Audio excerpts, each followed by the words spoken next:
Май ли е най-подходящият месец за започване на работа като болногледач? В Атена мислим, че е. Ето защо. Всеки обича хубавата лятна ваканция. Въпреки това, намирането на достатъчно свободно време и финансирането й понякога може да бъде проблем.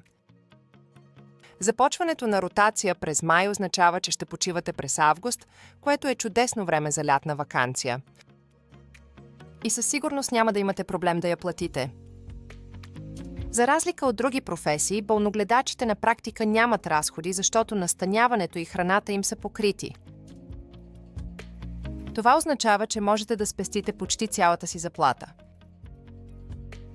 А с бонуса за транспорта от Атена, дори не е нужно да се притеснявате за пътните разходи. За 3 месеца можете не само да спечелите, но и да спестите 5610 евро. Лятната ваканция в Хавай или Карибите вече не е нужно да бъде просто мечта. Направете следващата стъпка. Регистрирайте се за ротация през май днес и започнете да печелите през следващите месеци. Нека се впуснем в това пътешествие заедно.